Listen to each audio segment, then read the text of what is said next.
Selamat sejahtera pelajar. Apa khabar semua? Cikgu harap semuanya berada dalam keadaan sihat walafiat. Ya, kali ini kita bertemu dalam pelajaran 1 untuk topik indeks Form 3.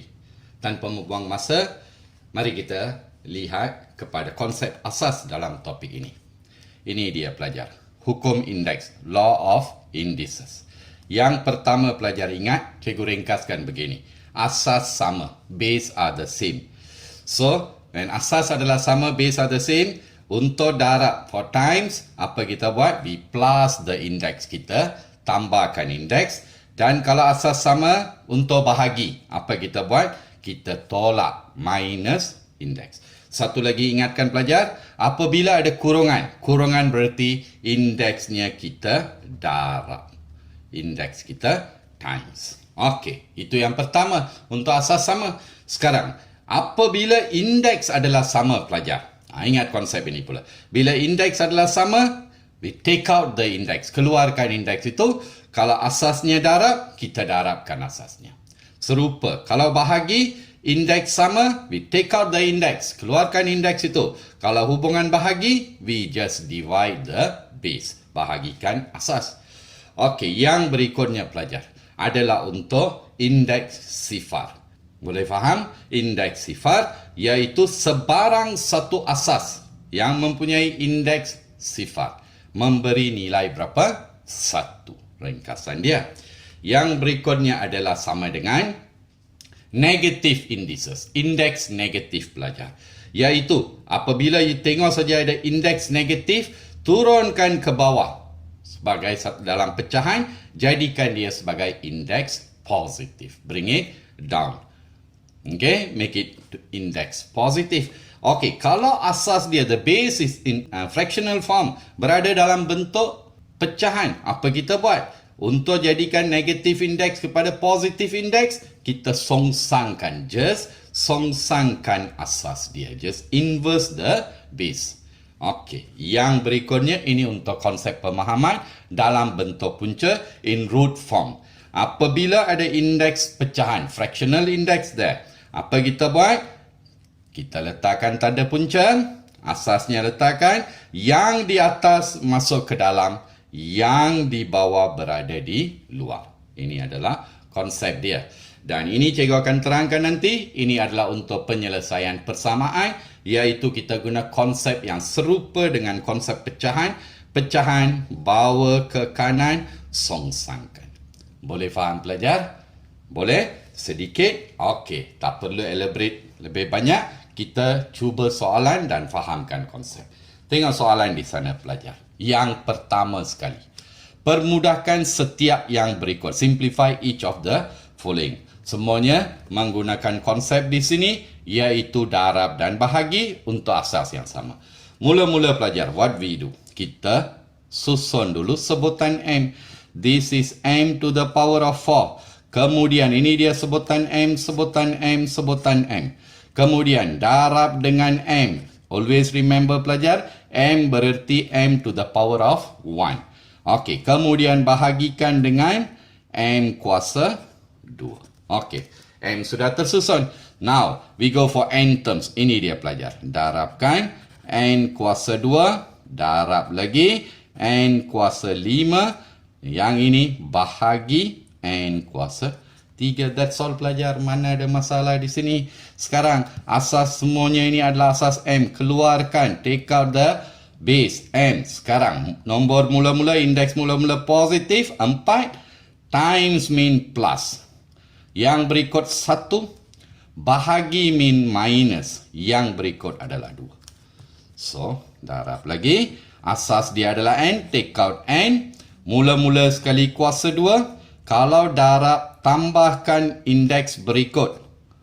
5. Bahagi, tolakkan indeks berikut. 3. Itu saja pelajar, selesaikan. Sama dengan M kuasa. 4 tambah 1, 5. 5 tolak 2, 3. Darab, N kuasa. 2 tambah 5, 7. 7 tolak 3, 4. Just simplify, gabungkan, combine it. M to the power of 3. N to the power of 4. Habis pelajar, mana ada masalah? Okey, sekarang kita tengok soalan berikutnya di sana. Ini dia pelajar. Hubungan semuanya darab. Darab artinya kita boleh ringkaskan. Kita ringkaskan nombor dulu. Bahagi 5 dapat 1. Bahagi 5 dapat 8. Yes. Numbers already simplified. Kita darab dulu nombor. 4 darab dengan 8, 32. Sekarang susun pelajar. Ini adalah M kuasa 2. Okey. Darab M kuasa 3. Kemudian darab N kuasa 5. Darab N di sana berarti N kuasa 1. Simplify pelajar. Guna asas sama. M kuasa 2. 2 tambah 3. Bila darab tambah 5. M kuasa 5. N dengan N.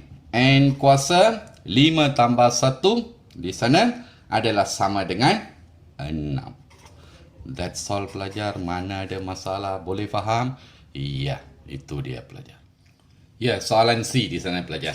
Yang ini ingatkan, ini ada kurungan. Apa arti kurungan? Kurungan berarti indeks kita times, darabkan. Okey pelajar, terus darab.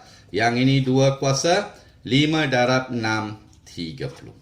Darab 2 kuasa, 3 darab 3, 9. Dibahagi 2 kuasa, 3 darab 4, 12. That's all pelajar. Ringkaskan yang di atas. 2 kuasa, 30 tambah 9, 39.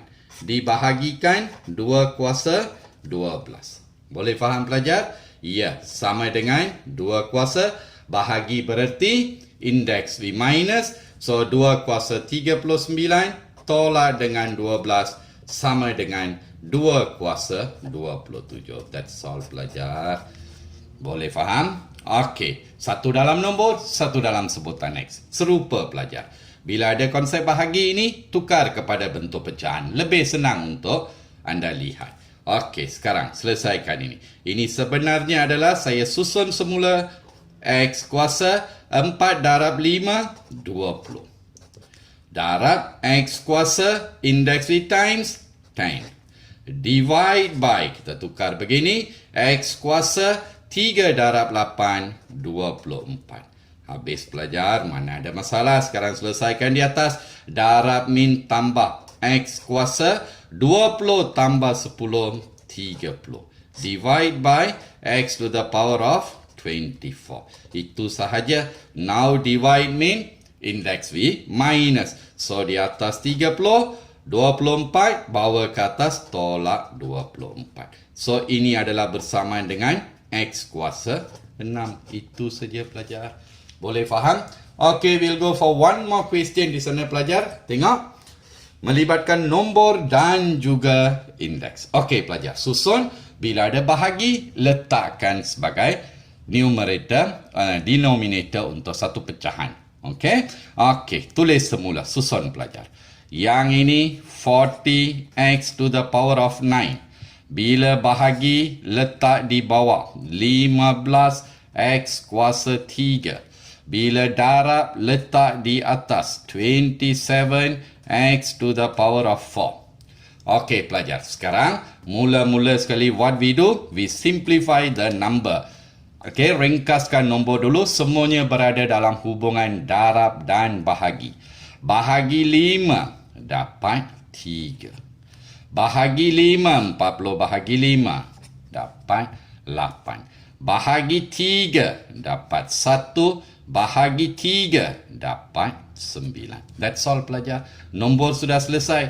Nombor sekarang di bawah sudah 1, di atas 8 times 9, 72. Okey, di atas X kuasa 9 darab X kuasa 4. Yang di bawah X kuasa 3. That's all pelajar. Ringkaskan lagi. 72 X to the power of, kalau darab indeks kita tambah 9 tambah dengan 4, 13. Dibahagikan dengan X kuasa 3. So ini berarti sama dengan 72 X kuasa 13. Ini adalah bahagi. Bahagi bawa ke atas jadi tolak. So we'll get 72 X to the power of 10. Itu saja pelajar. Mana ada masalah? Boleh faham? Bagus. Itu dia pelajar. Ini adalah untuk pelajaran pertama. Ringkas saja kan. Kita berhenti di sini dulu. Cikgu jumpa kamu semua dalam pelajaran kedua untuk topik indeks. Bye pelajar.